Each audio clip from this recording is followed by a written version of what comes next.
अहिल्यानगर जिल्ह्यात 25,000ची लाच घेताना तलाठी एसीबीच्या जाळ्यात अडकलाय।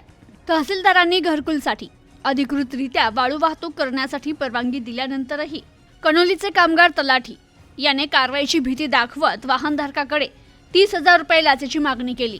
तडजोडीअंती 25,000 रुपयांची लाच स्वीकारताना या तलाठ्यास अहिल्यानगरच्या लाचलुचपत पथकानं संगमनेरमध्ये रंगेहात पकडले। या प्रकरणी शहर पोलीस ठाण्यात गुन्हा दाखल, कणोली गावात प्रधानमंत्री आवास योजना, रमाई आवास योजना आणि शबरी आवास योजनेअंतर्गत मंजूर असलेल्या घरकुल लाभार्थ्यांना शासनाच्या धोरणानुसार मोफत 5 ब्रास वाळू वाटप सुरू करण्यास संगमनेरच्या तहसीलदारांनी मंजुरी दिलेली आहे। संबंधित वाळू वाटप करण्यासाठी ग्रामपंचायत पातळीवर वाळू वाहतुकीसाठी 5 ट्रॅक्टर वाहनांना आणि वाळू उपसा करण्यासाठी 1 जेसीबी आणि 1 फरांडी ट्रॅक्टरला मंजुरी मिळाली आहे।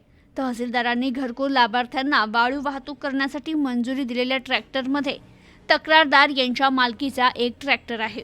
तक्रारदार आणि त्यांचे मित्र हे त्यांच्या ट्रॅक्टरद्वारे वाळू वाहतूक करण्याच्या कामकाज करत असताना कामगार तलाठी संतोष शेलार, तलाठी कणोली यांनी तक्रारदार आणि त्यांचे मित्र तसेच इतर वाळू वाहतूक करणाऱ्या वाहनधारकांना तुम्हाला वाळू वाहतूक करायची असेल तर मला 30,000 रुपये द्यावे लागतील, अन्यथा तुमच्यावर अवैध वाळू वाहतूक करत असल्याबाबत कारवाई करेल।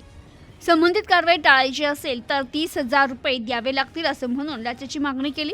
त्यावर तडजोडीअंती 25,000 रुपयांची लाच स्वीकारताना तलाठी शेलार यास अहिल्यानगर लाचलुचपत विभागाच्या पोलीस निरीक्षक छाया देवरे यांच्या मार्गदर्शनाखाली पोलीस नाईक चंद्रकांत काळे, पोलीस कॉन्स्टेबल गजानन गायकवाड, सचिन सुद्रुक, चालक पोलीस हवालदार हरुण शेख यांनी संगमनेरमध्ये रंगेहात पकडलं।